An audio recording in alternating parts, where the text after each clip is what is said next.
السلام علیکم۔ الحمد للہ وحدہ والصلاة والسلام علی من لا نبی بعدہ، اما بعد فاعوذ باللہ من الشیطان الرجیم، بسم اللہ الرحمن الرحیم۔ وقال اللہ لا تتخذوا الہین اثنین انما هو الہ واحد فإیای فارہبون۔ صدق اللہ العظیم۔ محض اللہ پاک کے فضل و کرم سے آج ہم اپنے درس قرآن کا آغاز سورہ نحل کی آیت نمبر 51 سے کر رہے ہیں۔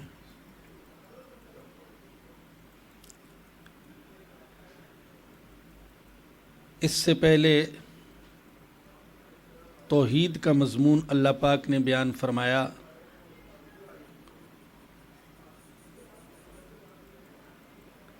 یہاں اللہ پاک فرما رہے ہیں وقال اللہ لا تتخذوا الہین اثنین، اور اللہ کہتا ہے کہ تم دو معبود قرار نہ دینا، دو معبود نہ بنانا۔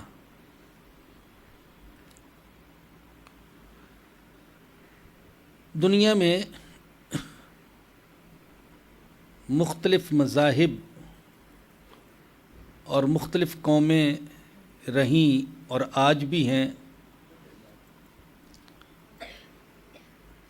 اور بہت سی قومیں ایک سے زیادہ خداؤں اور معبودوں کی قائل رہیں۔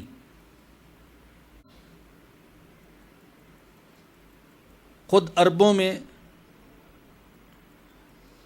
ایک سے زیادہ خداؤں کی یا خدا کے اپنے خیال کے مطابق مقربوں کی، محبوبوں کی عبادت کی جاتی تھی۔ آپ سنتے ہیں کہ خود کعبہ کے اندر 360 بت انہوں نے رکھے ہوئے تھے۔ البتہ عربوں میں دو قبیلے ایسے تھے، قبیلہ بنو بکر اور بنو تمیم، جو فارس کے قریب رہتے تھے، تو وہ مجوسیوں کے عقائد اور نظریات سے متاثر تھے۔ چونکہ مجوسی دو خداؤں کو مانتے ہیں، نور کا خدا الگ، ظلمت کا خدا الگ، خیر کا خدا الگ، شر کا خدا الگ۔ تو یہ جو دو قبیلے تھے بنو بکر اور بنو تمیم، یہ بھی دو خداؤں کے قائل تھے۔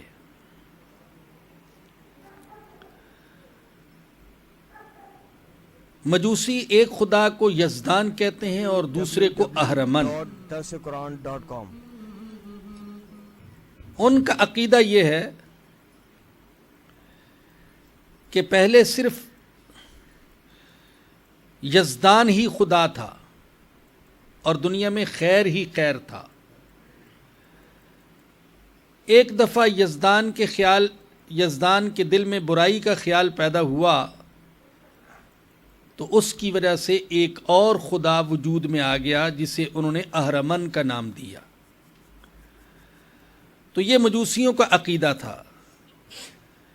تو ان کے عقیدے سے متاثر ہو کر یہ جو دو قبیلے تھے ان کے پڑوس میں رہنے والے، یہ بھی دو خداؤں کے قائل ہو گئے۔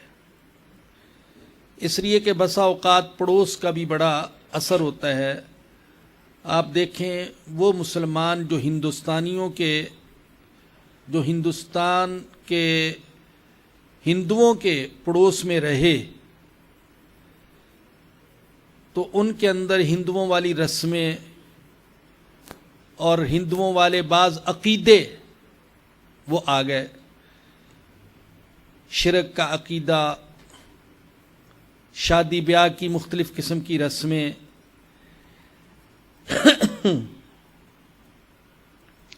اس پڑوس کا اتنا اثر ہوتا ہے کہ میں نے دیکھا کہ ہمارے دیہاتوں میں یہ جو شیخو پورہ، گجرانوالا، سیالکوٹ ہے، تو ان کے دیہاتوں میں عیسائی بھی کافی بڑی تعداد میں رہتے ہیں۔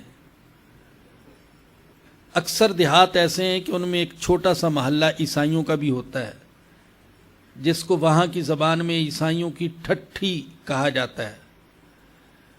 تو میں نے ایک عجیب بات دیکھی کہ جیسے مسلمان اپنے کسی عزیز کے انتقال پر تیجے دسویں کی رسم مناتے ہیں، تو عیسائی بھی تیجے دسویں کی رسم منا رہے تھے۔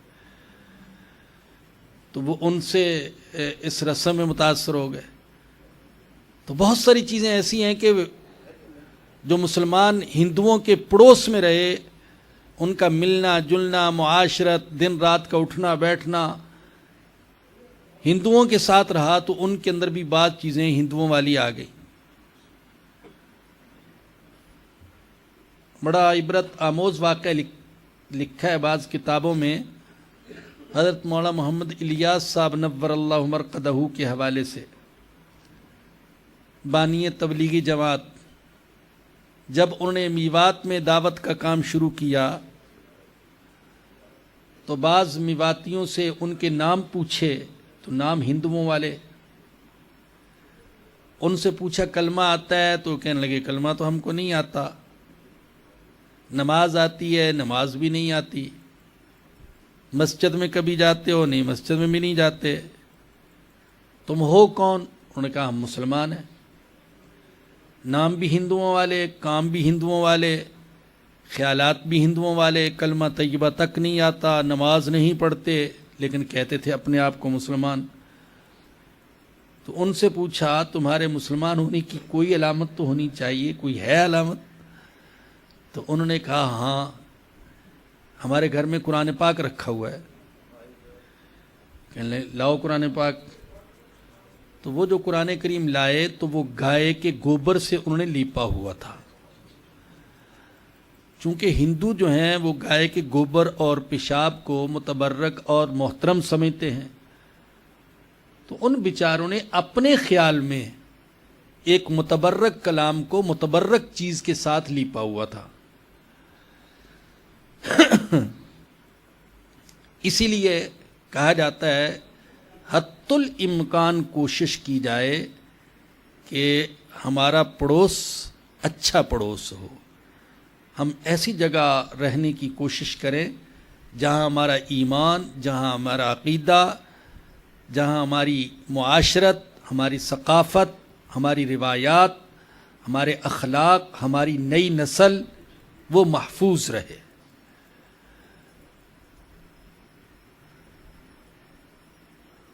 غالباً امام ابو حنیفہ رحمۃ اللہ علیہ کے زمانے کا واقعہ ہے یا کسی اور بزرگ کا، کہ وہ اپنا مکان، ان کا پڑوسی اپنا مکان فروخت کرنا چاہتا تھا۔ تو ایک گاہک لگا، اس نے معقول قیمت لگائی، لیکن ان صاحب نے اس سے زیادہ قیمت بتائی۔ مثال کے طور پر انہوں نے کہا کہ 10 لاکھ میں اس مکان کے لوں گا، اور 10 لاکھ یہ صاحب جن کے پڑوس میں رہتا ہوں ان کے پڑوس کے لوں گا۔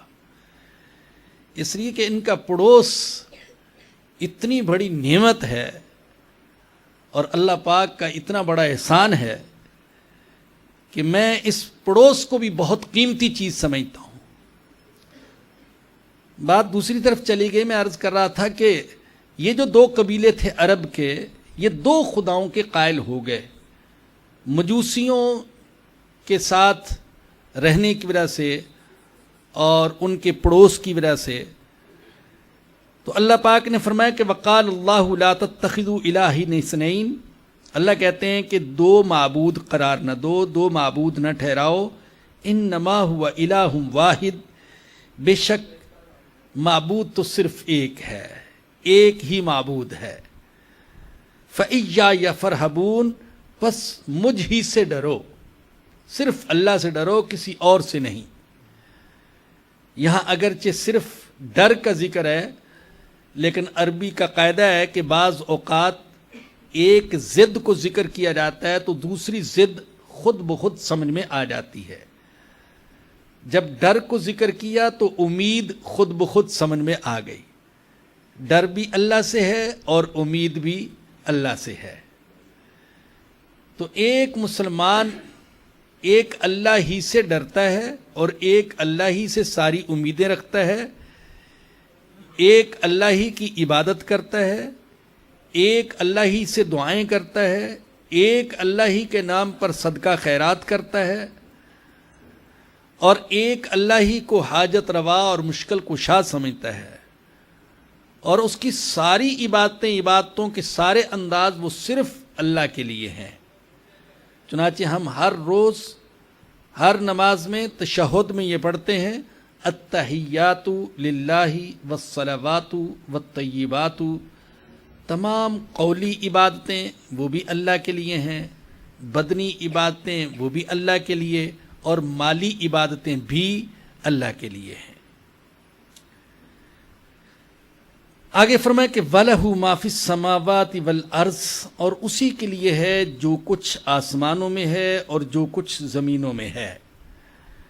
جب سب کچھ اس کا ہے تو عبادت بھی صرف اسی کی ہے۔ وَلَهُ الدِّينُ وَاسِبًا، اور اسی کا دین واجب الاطاعت ہے، اسی کے دین کی اطاعت کی جائے گی۔ دیکھیں، جب ہم کلمہ پڑھتے ہیں لا الہ الا اللہ، اللہ کے سوا کوئی معبود نہیں، تو جہاں اس کا مفہوم یہ ہے کہ ہم اللہ کے سوا کسی کے سامنے رکوع نہیں کریں گے، سجدہ نہیں کریں گے، کسی کی عبادت نہیں کریں گے، تو وہاں اس کا مفہوم یہ بھی ہے کہ اللہ کے سوا اور کسی کی اطاعت نہیں کریں گے۔ اطاعت بھی صرف اللہ ہی کا حق ہے، عبادت بھی اللہ کی اور اطاعت بھی صرف اللہ کی ہے۔ بسا اوقات شرک فی العبادت تو نہیں کیا جاتا، لیکن بعض اوقات شرک فی الاطاعت کا ارتکاب ہو جاتا ہے۔ یعنی اگر کسی اور کی اطاعت کو بھی ایسے ہی واجب سمجھا جائے، ایسے ہی ضروری سمجھا جائے جیسا کہ اللہ کی عبادت اللہ کی اطاعت ہے، تو یہ ہم نے اللہ کی اطاعت میں دوسرے کو شریک کر لیا۔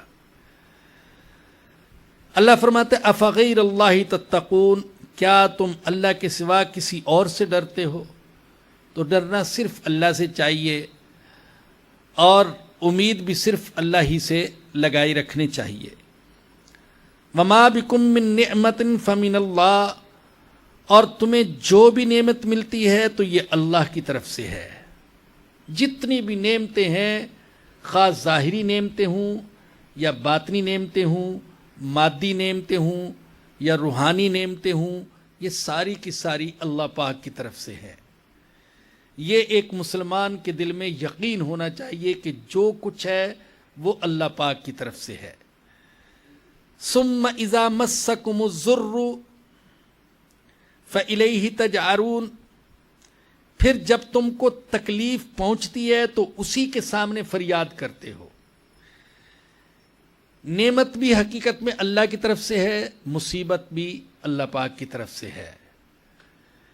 ادباً ہم کہتے ہیں نعمت اللہ کی طرف سے ہے، مصیبت میرے گناہوں کی طرف سے ہے، وگرنہ حقیقت میں سب کچھ اللہ پاک کی طرف سے ہے۔ حضرت ابراہیم علیہ السلام نے اللہ کی توحید بیان کرتے ہوئے فرمایا کہ میرا اللہ وہ ہے الذی یطعمنی ویسقین، جو مجھے کھلاتا ہے اور مجھے پلاتا ہے، اور آگے کیا فرمایا وَإِذَا مَرِضْتُ فَهُوَ يَشْفِينِ، جب بیمار میں ہو جاتا ہوں تو شفا وہ دیتا ہے۔ حالانکہ یہ تھا اصل تو کہ بیمار بھی وہ کرتا ہے، شفا بھی وہ دیتا ہے، لیکن ادب کے طور پر فرمایا کہ بیمار میں ہوتا ہوں، شفا میرا اللہ دیتا ہے۔ تو یہاں بھی اللہ کی نعمت کا ذکر ہے، مصیبت کا ذکر نہیں، لیکن دوسری جگہ اللہ پاک نے فرمایا کہ جو کچھ ہے وہ سب اللہ کی طرف سے ہے۔ تو نعمت بھی اللہ کی طرف سے، مصیبت بھی اللہ کی طرف سے، بیماری بھی اللہ کی طرف سے، شفا بھی اللہ کی طرف سے، زندگی بھی اللہ کی طرف سے، تو موت بھی اللہ کی طرف سے۔ جب سب کچھ اسی کی طرف سے ہے تو اسی سے سوال کرنا چاہیے، نعمت کا سوال بھی اسی سے، اور مصیبت کے دور کرنے کا سوال بھی اللہ ہی سے ہو۔ یہاں ایک بات یہ بھی یاد رکھنے کی ہے کہ بعض اوقات جس کو ہم مصیبت سمجھتے ہیں اس مصیبت میں بھی کوئی نعمت کا پہلو پوشیدہ ہوتا ہے، اگرچہ وہ مصیبت ہم سے برداشت نہیں ہوتی، لیکن اس مصیبت میں بھی کوئی نہ کوئی نعمت کا پہلو ہوتا ہے۔ مثال کے طور پر ایک شخص غربت کو مصیبت سمجھتا ہے، لیکن ہو سکتا ہے اگر اللہ پاک اس کو امیر کر دے تو اس کے اندر تکبر آ جائے، سرکشی آ جائے، یہ فرعون بن کے بیٹھ جائے۔ بڑا سادہ سا شعر ہے فارسی کا، نفس ما ہم کمتر از فرعون نیست، لیک اورا عون ایرا عون نیست۔ ہمارا نفس بھی فرعون سے کمتر نہیں ہے، بس فرق یہ ہے کہ فرعون کے پاس سارے اسباب و وسائل، فوج اور لشکر تھا، ہمارے پاس یہ ہے نہیں ہے، مگر نہ ہمارا نفس بھی فرعون سے کمتر نہیں ہے۔ بعض اوقات آپ نے دیکھا ہوگا کہ ہمیں اتنا غصہ آ جاتا ہے کہ اللہ نے ہمیں اگر قدرت دی ہو تو شاید ہم روزانہ ہی ایک آدھ کو قتل کر دیا کریں، اتنا غصہ آ جاتا ہے، دل چاہتا ہے اس کی ٹانگیں توڑ دوں، اس کے ہاتھ توڑ دوں، اس کی سانس ہی بند کر دوں، اس کی روزی بند کر دوں۔ یہ تو اللہ نے ہمارے اختیار میں کچھ نہیں دیا، وگرنہ ہم پتہ نہیں کیا کچھ کر گزریں۔ اتنا بعض اوقات ہم مغلوب الغضب ہو جاتے ہیں۔ تو غربت کو وہ سمجھ رہا ہے کہ بہت بڑی مصیبت ہے، لیکن ہو سکتا ہے اس کے پاس اگر یہ پیسہ آ جائے تو یہ وقت کا فرعون بن جائے، یہ وقت کا قارون بن جائے، یہ اللہ کی عبادت سے محروم ہو جائے، خدا نہ کرے ایمان سے محروم ہو جائے۔ آپ کو صحابی کا واقعہ معلوم ہے، بظاہر تو صحابی تھے لیکن شاید اندر سے وہ ایمان والے نہیں تھے، جنہوں نے رسول اکرم صلی اللہ علیہ وسلم سے درخواست کی، اللہ سے دعا کرے اللہ پاک مجھے مال و دولت عطا کر دے۔ جب بہت مال و دولت عطا ہو گیا، مدینہ میں ان کا ریوڑ سما نہیں سکا، مدینہ سے باہر چلے گئے، اور پھر وہ وقت آیا کہ 5 وقت کی نماز سے محروم ہوئے، جمعے کی نماز سے محروم ہوئے، حتیٰ کہ جب اللہ کے نبی نے زکوٰۃ کے لیے اپنے نمائندے بھیجے تو زکوٰۃ کے دینے میں بھی ٹال مٹول کیا۔ چنانچہ پھر حضرت ابوبکر صدیق نے، حضرت عمر فاروق نے، ان میں سے کسی نے بھی ان کی زکوٰۃ کو، ان کے صدقے کو قبول نہیں کیا، یہاں تک کہ حضرت عثمان رضی اللہ عنہ کے زمانے میں وہ فوت ہو گئے۔ تو یہ غربت کو مصیبت سمجھ رہا ہے، لیکن پتہ نہیں اس کے لیے اللہ پاک نے اس میں کیا حکمت چھپا رکھی ہے، یہ اس کے لیے کتنی بڑی نعمت ہے۔ یہ بیماری جس کو ہم مصیبت سمجھتے ہیں، بعض اوقات چھوٹی بیماری یہ بڑی بیماری سے بچا لیتی ہے، اور پھر بیماری ایک مومن کو بیماری گناہوں کے معاف کرنے کا ذریعہ ہے، درجات کے بلند کرنے کا ذریعہ ہے، تو بیماری میں بھی حکمتیں ہیں۔ تو عرض یہ کر رہا تھا کہ یہاں اللہ پاک نے ویسے تو نعمت کا ذکر کیا کہ جو بھی نعمت ہے وہ اللہ کی طرف سے ہے، مصیبت بھی اللہ کی طرف سے ہے، اور بعض اوقات مصیبت میں بھی نعمت کا پہلو پوشیدہ ہوتا ہے، ہم اس کو مصیبت سمجھتے ہیں، لیکن بعض اوقات اس میں کوئی نعمت کا پہلو ہوتا ہے۔ میں کبھی کبھار اپنی مثال دے دیتا ہوں، چونکہ مضمون آ گیا تو اس لیے یہ میرے ساتھ جو ہو گیا معذوری کا مسئلہ اللہ کی طرف سے ہوا،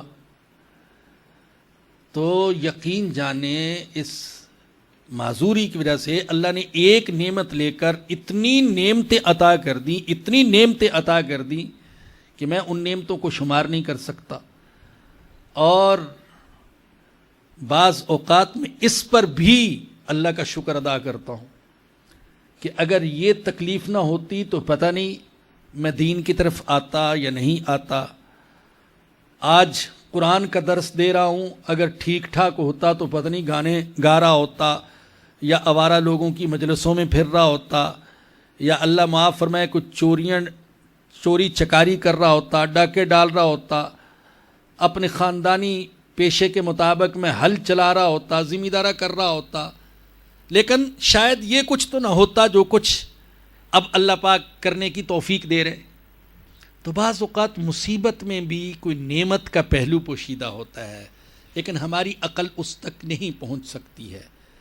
اصل یہ بتانا چاہتا ہوں کہ اللہ نے صرف نعمت کا کیوں ذکر کیا، کیونکہ اصل تو اللہ کی طرف سے نعمتیں ہی نعمتیں ہیں. وما بکم من نعمت، اور جو بھی تمہیں نعمت حاصل ہوتی ہے تو وہ اللہ کی طرف سے ہوتی ہے. ثم اذا مسکم الضر فالیہ تجأرون، پھر جب تمہیں مصیبت پہنچتی ہے تو اللہ کی طرف فریاد کرتے ہو. یہاں اللہ پاک نے انسان کے قلت صبر کو بیان کیا ہے کہ انسان بہت کم صبر کرنے والا ہے، بہت کم صبر کرنے والا ہے.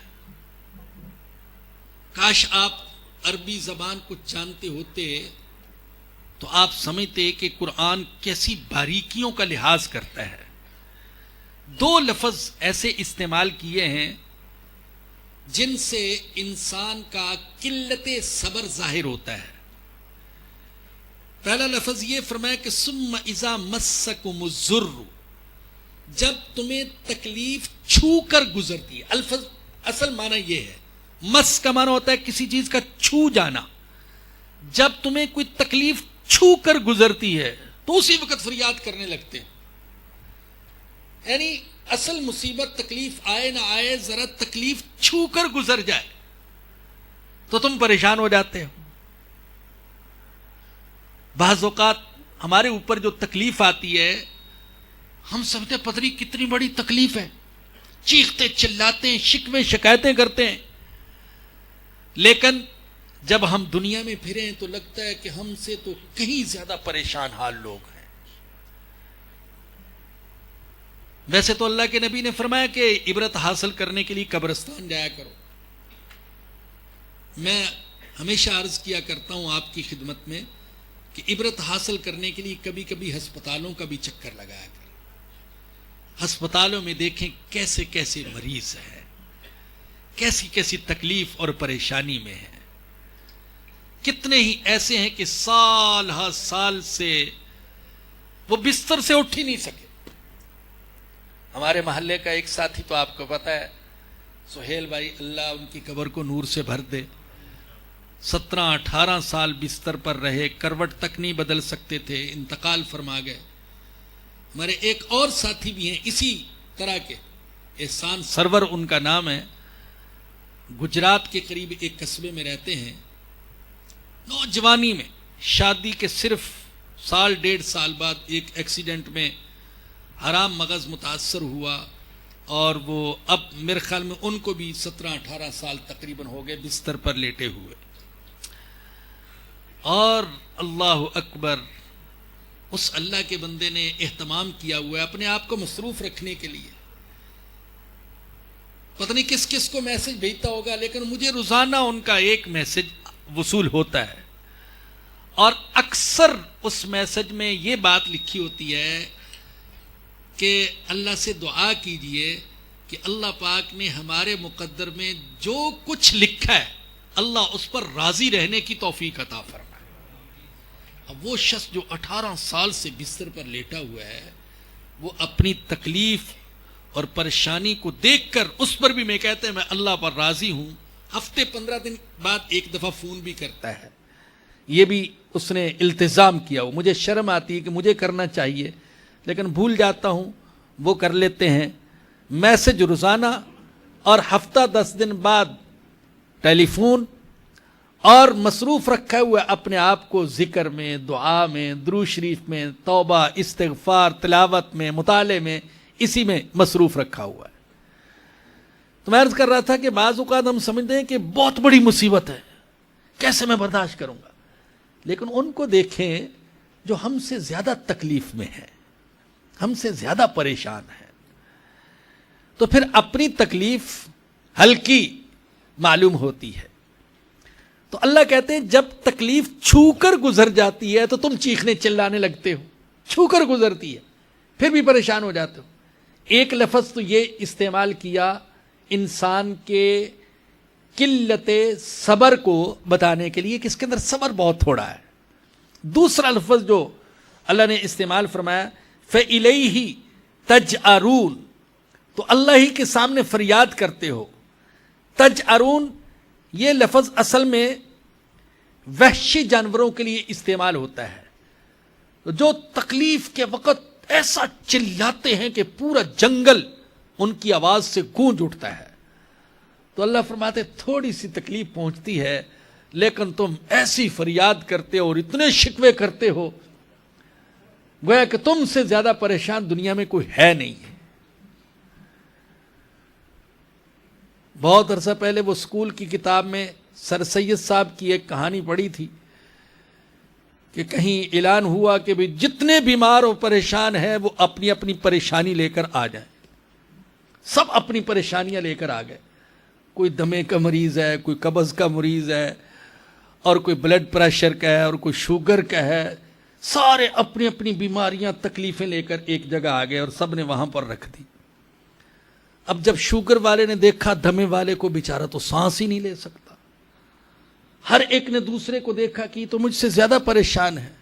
تو ان سے کہا گیا کہ اگر تم چاہتے ہو کہ اپنی اپنی پریشانی دے جاؤ اور اس کے بدلے میں دوسری لے کر چلے جاؤ تو تمہیں اختیار ہے. جب اختیار دیا گیا تو سوچ بچار کے بعد اسی نتیجے پر پہنچے کہ وہ میری پریشانی وہ تو کچھ کم ہی تھی، دوسرے کی پریشانی تو مجھ سے زیادہ بڑی ہے. تو اپنی اپنی بیماری اور پریشانی کو لے کر ہی واپس چلے گئے. تو ہمیں دوسروں کا پتہ نہیں، اگر ہمیں پتہ چل جائے کہ لوگ کیسی کیسی پریشانیوں میں ہیں، اللہ اکبر، تو ہم اللہ کا شکر ادا کرتے ہوئے نہ تھکے.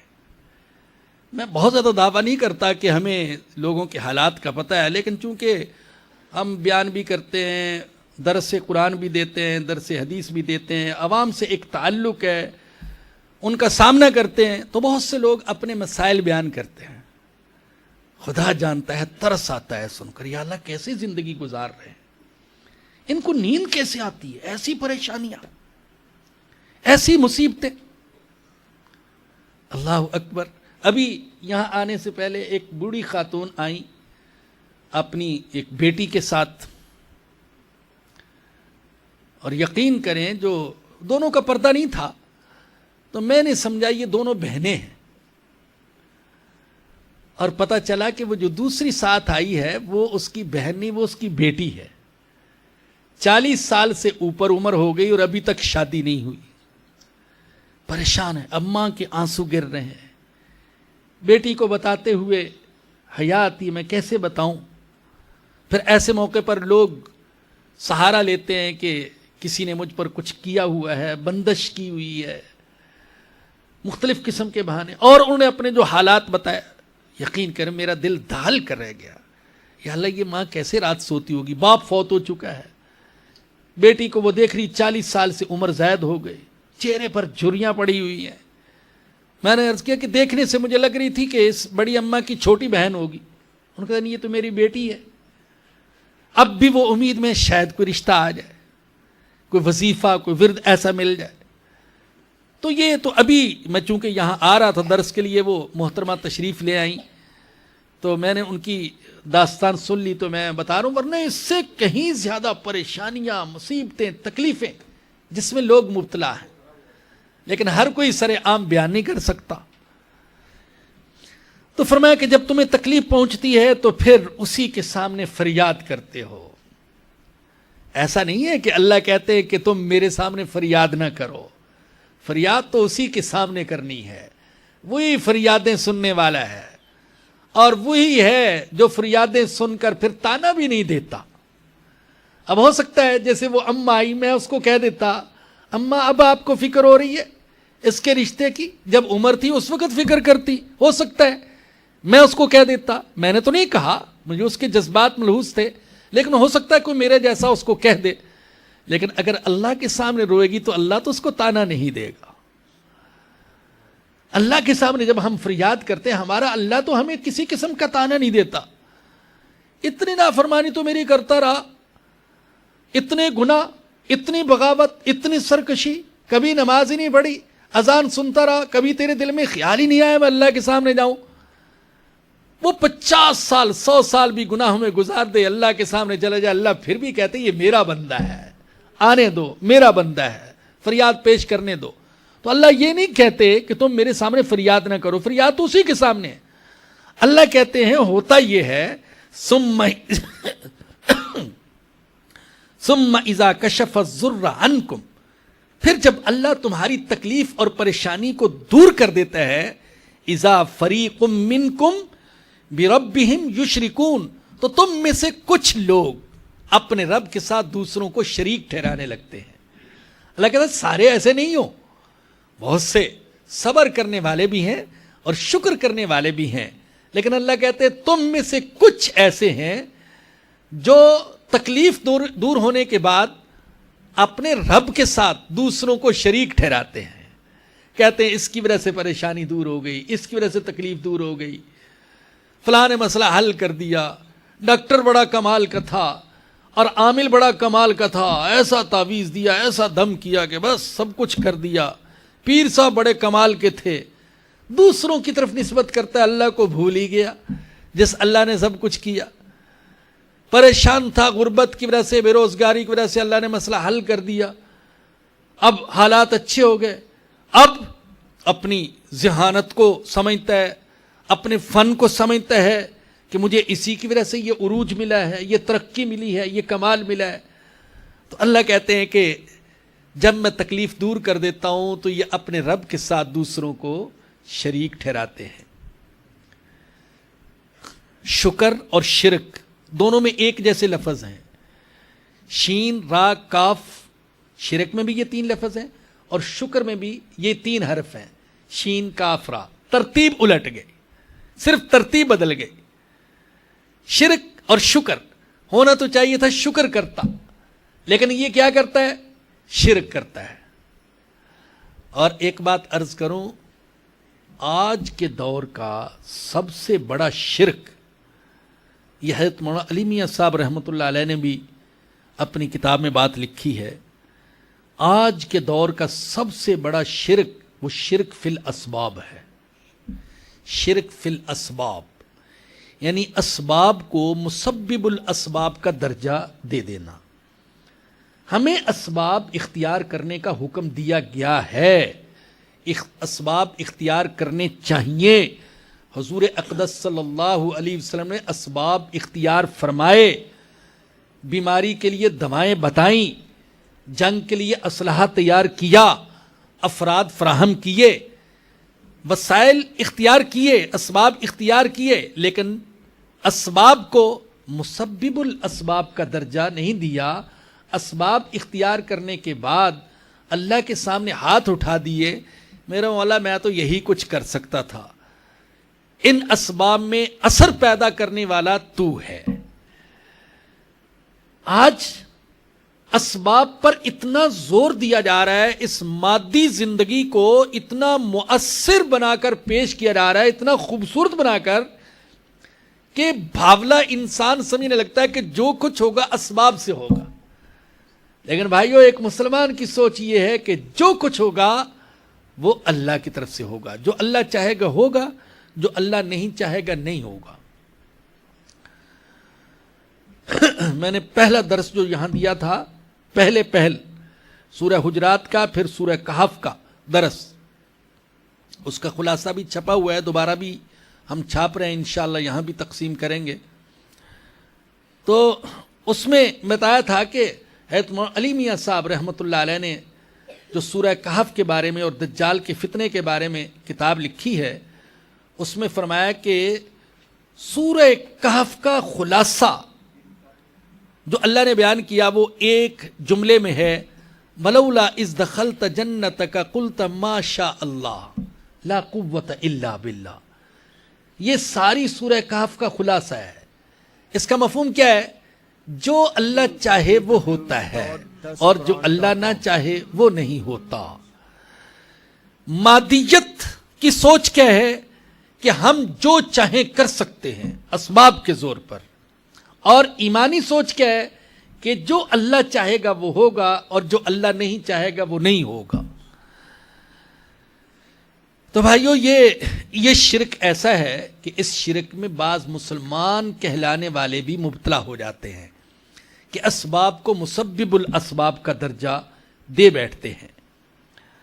تو فرمایا کہ جب تم سے اللہ تکلیف دور کر دیتا ہے تو تم میں سے ایک جماعت اپنے رب کے ساتھ دوسروں کو شریک ٹھہرانے لگتی ہے. لیکفروا بما آتیناہم، جس کا حاصل یہ کہ اس کی ناشکری کرتے ہیں جو ہم نے ان کو دیا. اللہ کہتا ہے دیا تو ہم نے، اور یہ ناشکرا پن کرتے ہیں، اللہ کو بھول ہی گئے، دینے والے کو بھول ہی گئے. فتمتعوا، تو چند روز عیش کر لو. یہ وعید کے لیے فرمایا، عیش کر لو چند دن. فسوف تعلمون، ان قریب تم جان لو گے کہ حقیقت کیا ہے، کیونکہ قیامت کے دن یہ حقیقتوں کے کھلنے کا دن ہوگا. اس دن تو کوئی بھی حقیقت پوشیدہ نہیں رہے گی. وَيَجْعَلُونَ لِمَا لَا يَعْلَمُونَ نَصِيبًا مِّمَّا رَزَقْنَاهُمْ، اور جن کے بارے میں انہیں کوئی علم نہیں، ان کا حصہ لگاتے ہیں ان چیزوں میں جو ہم نے ان کو دی ہیں. اللہ فرماتے ہیں کہ وہ نعمتیں جو اللہ نے ان کو عطا کی ہیں، ان نعمتوں میں ایسے ایسے معبودوں کا حصہ ٹھہراتے ہیں جن کی خود بھی حقیقت نہیں جانتے، اگرچہ ان کے نام انہوں نے بڑے متاثر کن رکھے ہوئے ہیں، بڑے بھاری بھرکم نام، لیکن وہ نام ہی نام ہے، حقیقت کچھ ہی نہیں. یہ ایسے ہی ہے جیسے کسی نے خالی اجاڑ مکان کے باہر بڑا ہی مرعوب کن متاثر کن بورڈ لگا رکھا ہو کہ بورڈ دیکھ کر سب متاثر ہوں، پتہ نہیں کیا ہے اندر، اور اندر جائیں تو کباڑ خانہ یا کچھ ہے ہی نہیں، الو بول رہے اندر لیکن بورڈ بڑا متاثر کن، شوشہ بڑی ہے باہر، اندر کچھ بھی نہیں. تو اسی طریقے سے انہوں نے اپنے معبودوں کے نام بڑے بڑے رکھے ہوئے، لیکن اللہ کہتے ہیں یہ صرف نام ہی نام ہے، ان ناموں کے پیچھے حقیقت کچھ نہیں. مثال کے طور پر ان کے ہاں اب یہ جو نام تھے لات، ہبل، عزا، منات، یہ اگرچہ آج تو ہم ان ناموں کو ایسے ہی لے رہے ہیں، لیکن وہ جب نام لیتے ہوں گے، ارے لات لات کیا سمجھتے ہو، لات، ہبل، عزا، منات، تو کیسے ڈراتے ہوں گے اپنے کمزوروں کو یا اپنے بچوں کو ہبل کا نام لے کر، عزا کا نام لے کر. لیکن یہ نام ہی نام تھے، حقیقت کچھ نہیں. گنگا مائی، کالی مائی اور فلاں مائی، یہ نام کیسے ان نے بڑے متاثر کون رکھے ہوئے، لیکن پیچھے حقیقت کچھ نہیں. تو تخیلات کو انہوں نے عقیدوں کا نام دے رکھا تھا، اور فرضی چیزوں کو معبودوں کا نام دے رکھا تھا. فرضی چیزیں ان کو معبود. الحمدللہ اللہ تو ایک حقیقی وجود ہے، ایک حقیقی وجود، لیکن انہوں نے جو معبود ٹھہرا رکھے تھے ان کا کوئی وجود ہی نہیں تھا، فرضی چیزیں، ان کو معبود کا نام دے رکھا تھا. تو اللہ فرماتے ہیں کہ جو نعمتیں ہم نے عطا کی ہیں ان میں ایسوں کا حصہ ٹھہراتے ہیں جن کی حقیقت خود بھی نہیں جانتے کیا ہے. بھئی یہ فلاں کا حصہ ہے، یہ فلاں کا حصہ ہے. آج بعض مسلمان بھی ایسے ہیں جو اللہ کے دیے ہوئے مال میں دوسروں کا حصہ ٹھہرا دیتے ہیں. یہ بکرا فلاں بزرگ کے نام کا ہے، یہ مرغہ فلاں بزرگ کے نام کا ہے. تو اللہ کہتے ہیں دیا تو ہم نے، اور دوسروں کا حصہ اس میں ٹھہرا رہے. تاللہ لتسألن عما کنتم تفترون، اللہ کی قسم، اللہ کہہ رہا ہے اللہ کی قسم تم سے ضرور سوال کیا جائے گا اس کے بارے میں جو کچھ تم باتیں گھڑتے ہو. یہ جو تم فرضی معبود بنا لیتے ہو، فرضی عقائد بنا لیتے ہو، ان کے بارے میں تم سے ضرور سوال کیا جائے گا. وَيَجْعَلُونَ لِلَّهِ الْبَنَاتِ، اور اللہ کے لیے بیٹیاں قرار دیتے ہیں. سبحانہ، اللہ تو پاک ہے. یہ درمیان میں فرمایا، اس کو کہتے ہیں جملہ معترضہ. اللہ کے لیے بیٹیاں، وَلَهُم مَا يَشْتَهُونَ، اور اپنے لیے جو چاہتے ہیں، یعنی اپنے لیے بیٹے پسند کرتے ہیں اور اللہ کی طرف نسبت کرتے ہیں بیٹیوں کی. تو جہلاء اور مشرکین فرشتوں کو معاذ اللہ اللہ کی بیٹیاں قرار دیتے تھے، اور جنات کو ملائکہ کی نسل قرار دیتے تھے. گویا کہ جنات اور اللہ کے درمیان رشتہ ثابت کرتے تھے. حالانکہ اول تو اللہ پاک کی طرف اولاد کی نسبت کرنا ہی کائنات کا سب سے بڑا جرم ہے. یہ کائنات کا سب سے بڑا جرم ہے کہ اللہ کی طرف اولاد کی نسبت کی جائے. آپ اندازہ لگائیں, اللہ نے سورہ طٰہٰ میں فرمایا وَقَالُوا اتَّخَذَ الرَّحْمَٰنُ وَلَدًا, یہ لوگ کہتے ہیں کہ رحمان کی اولاد ہے, اللہ کی اولاد ہے. لَقَدْ جِئْتُمْ شَيْئًا إِدًّا, تم نے بڑی ہی خطرناک, بہت ہی بیہودہ بات کہی ہے. آگے کیا فرمایا؟ تَكَادُ السَّمَاوَاتُ يَتَفَطَّرْنَ مِنْهُ وَتَنشَقُّ الْأَرْضُ وَتَخِرُّ الْجِبَالُ هَدًّا أَن دَعُوا لِلرَّحْمَٰنِ وَلَدًا. اس پر اگر آسمان ٹوٹ کر گر جائے اور زمین پھٹ جائے اور پہاڑ ریزہ ریزہ ہو جائیں تو اللہ کہتے ہیں مناسب ہے اس بات پر کہ یہ رحمان کی طرف, اللہ کی طرف اولاد کی نسبت کرتے ہیں. وما ينبغي للرحمن ان يتخذ ولدا, رحمان کے لیے مناسب نہیں ہے کہ اس کی کوئی اولاد ہو اور کسی کو اپنی اولاد ٹھہرائے, یہ اس کے لیے مناسب نہیں ہے. اس کائنات میں جو کچھ ہے اس کا ہے, تو اس کی اولاد نہیں. تو اول تو اولاد کی نسبت کرنا ہی بڑا جرم, اللہ کی طرف نسبت کرنا بہت بڑا جرم, اور پھر اللہ کی طرف نسبت بھی کرنا تو اس جنس کی کہ جو اپنے لیے پسند نہیں کرتے. اپنے لیے تو بیٹیاں پسند نہیں کرتے تھے, بیٹے پسند کرتے تھے, اور اللہ کی طرف نسبت کرتے تھے بیٹیوں کی. اللہ نے سورہ نجم میں فرمایا الکم الذکر ولہ الانثی تلک اذا قسمۃ ضیزیٰ, اچھا تمہارے لیے لڑکے اور اللہ کے لیے لڑکیاں. ارے یہ تقسیم تو بڑی عجیب تقسیم ہے, بڑی عجیب تقسیم ہے, بڑی فضول تقسیم ہے, بڑی گھاٹے کی تقسیم ہے کہ اپنے لیے تو لڑکے پسند کرتے ہو اور اللہ کی طرف نسبت کرتے ہو معاذ اللہ لڑکیوں کی.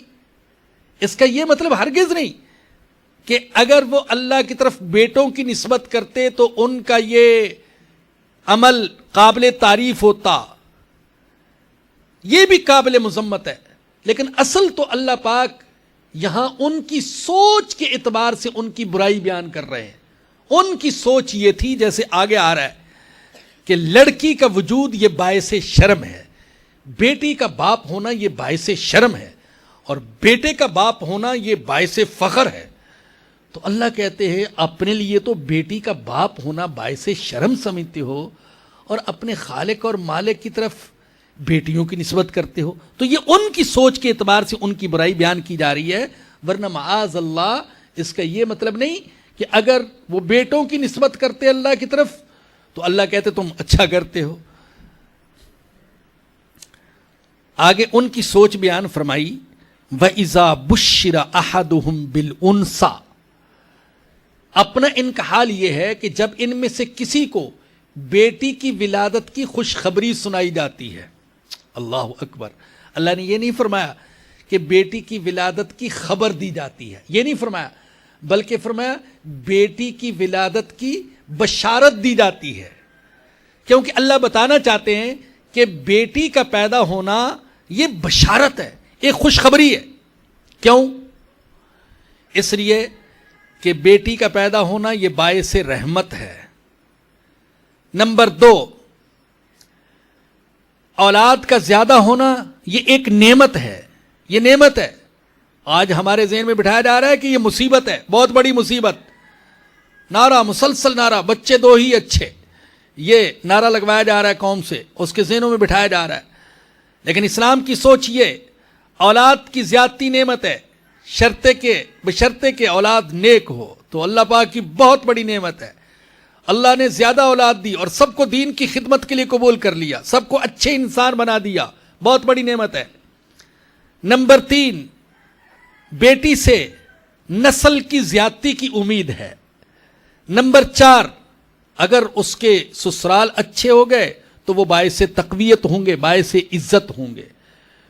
تو اس لیے بیٹی کی ولادت کو اللہ پاک نے خبر سے تعبیر نہیں کیا بشارت سے تعبیر کیا. فرمایا کہ جب ان میں سے کسی کو بیٹی کی ولادت کی خوشخبری سنائی جاتی ہے ظل وجہہ مسودہ، تو اس کا چہرہ کالا پڑ جاتا ہے. وہو کظیم، اور دل میں گھٹنے لگتا ہے، دل گھٹنے لگتا ہے. غم کی وجہ سے چہرہ کالا پڑ گیا اور دل گھٹ رہا ہے اور سوچ رہا ہے. اللہ پاک دیکھے کیسے اس کی کیفیت کو بیان کر رہے ہیں کہ ظاہری کیفیت یہ کہ چہرہ کالا پڑ گیا، دل کی کیفیت یہ کہ دل گھٹ رہا ہے، اور دماغ کی کیفیت کیا ہے؟ یتوارا من القوم من سوء ما بشر بی، قوم سے چھپتا پھرتا ہے اس بری خبر کی وجہ سے جو اس کو سنائی گئی ہے. قوم سے چھپتا پھرتا ہے، کسی کو بتاتا ہی نہیں کہ میرے ہاں بیٹی پیدا ہوئی ہے. اور کیا سوچتا ہے، کیا پلان بناتا ہے، کیا منصوبہ بناتا ہے؟ ایمسکہ علی ہون، کیا ذلت برداشت کر کے اس بیٹی کو زندہ رہنے دوں، ام یدسہ فی التراب، یا اس کو زمین میں مٹی میں گاڑ دوں. یہ سوچ رہا ہے. الا ساء ما یحکمون، ہائے کیسی بری تجویز یہ کرتے رہتے ہیں. یہ اللہ فرما رہے ہیں. آپ جانتے ہیں، بارہا آپ نے سنا، زمانہ جاہلیت میں بیٹیوں کو قتل کیا جاتا تھا. پہلی بات تو یہ سن لیں کہ سارے عرب بیٹیوں کو قتل نہیں کرتے تھے. بعض لوگ یا بعض خطیب جو واقف نہیں ہوتے وہ اس مضمون کو یوں بیان کرتے ہیں کہ عرب میں کسی بیٹی کو زندہ ہی نہیں رہنے دیا جاتا تھا. تو بھائی بیٹی کوئی زندہ نہیں رہتی تھی تو شادیاں کہاں کرتے تھے وہ؟ اور پھر عربوں کی نسل کہاں سے چلی؟ ہونا تو چاہیے تھا جب بیٹیاں ہی نہ رہیں، عورت کا وجود ہی نہ رہا، تو عرب تو ختم ہو جاتے. جبکہ ان کے ہاں تو 4 بیویاں بھی تھیں، 10 بیویاں بھی تھیں اسلام سے پہلے. یہ تو حضور اکرم صلی اللہ علیہ وسلم نے طلاق کے دلوائیں کہ 4 تک رکھنے کی اجازت ہے، باقی کو طلاق دے دو. ایک خطیب صاحب کو میں نے خود سنا، اللہ ان کو معاف فرمائے، اور اس بیچارے کو پتہ نہیں ہوگا، اور مجمع بھی ایسا ہی، سننے والے بس سر ہلا رہے ہیں. تو خطیب صاحب بیان کر رہے ہیں ابو جہل مکہ کی سلطنت کا بادشاہ تھا. یہ پہلا جھوٹ بولا اس نے. اس لیے کہ ابو جہل کہاں بادشاہ تھا، وہ تو ایک سردار تھا دوسرے سرداروں کی طرح. دوسرے بہت سارے سردار تھے، ابو جہل بھی ایک سردار تھا. تو پہلے اب جھوٹ تو یہ بولا، کہنے لگے ابو جہل مکہ کی سلطنت کا بادشاہ تھا. دوسرا جھوٹ بولا، کہتے ابو جہل نے پولیس رکھی ہوئی تھی، کوئی پولیس نہیں تھی، جھوٹ بولا. تیسرا جھوٹ بولا کہ وہ پولیس تلاش کرتی رہتی تھی، کسی کے ہاں بچی تو پیدا نہیں ہوئی، یہ تیسرا جھوٹ بولا. اور اگر کسی کے ہاں بچی پیدا ہو جاتی تو اس کو قتل کر دیا جاتا تھا، یہ چوتھا جھوٹ بولا. کوئی پولیس نہیں تھی، اور ابو جہل بادشاہ نہیں تھا، اور کسی پولیس کو یہ حق حاصل نہیں تھا کسی کی بچی کو قتل کر دیتے. جو کرتے تھے وہ خود کرتے تھے. اور یہ سیرت کی کتابوں میں لکھا ہے کہ صرف 2 قبیلوں میں رواج تھا، قبیلہ مزر اور قبیلہ تمیم. یہ بعض اوقات یہ حرکت کرتے تھے، اور آج بھی وہ جگہ لوگ دکھاتے ہیں جس جگہ بچیوں کو زندہ درگور کیا جاتا تھا. اللہ اکبر، ہمارے حضور آئے، اللہ اکبر، اور کیا کیا نعمت لے کر آئے. اللہ اکبر. کون سا طبقہ ہے جس کی گردن حضور اکرم صلی اللہ علیہ وسلم کے احسانات تلے دبی ہوئی نہیں ہے؟ لیکن میں سمجھتا ہوں سب سے زیادہ احسانات میرے آقا کے عورتوں کے طبقے پر ہیں. عورت کا وجود باعث شرم تھا، بیٹی کی ولادت باعث شرم تھی، عورت کے حقوق پامال تھے، عورت کو پاؤں کی گرد، پاؤں کی جوتی سمجھا جاتا تھا، اس کی خرید و فروخت ہوتی تھی. مائیں وراثت میں منتقل ہوتی تھی بچوں کی طرف، وراثت میں مائیں منتقل ہو رہی ہے. ایک باپ نے کئی شادیاں کی، اب وراثت میں مال چھوڑا، بھیڑ بکریاں چھوڑی، وہ تقسیم ہو رہی ہیں تو مائیں بھی تقسیم ہو رہی ہیں. یہاں تک عورت کے حقوق پامال کیے جا رہے تھے. حضور اکرم صلی اللہ علیہ وسلم نے عورت کو حقوق دیے، بالخصوص بیٹی کی حیثیت سے. ویسے تو ماں کی حیثیت سے بھی ہیں، بیوی کی حیثیت سے بھی ہیں، لیکن خاص طور پر بیٹی کی حیثیت سے. حضور اقدس صلی اللہ علیہ وسلم نے فرمایا من کانت لہ انسا فلم یعدھا ولم یہنھا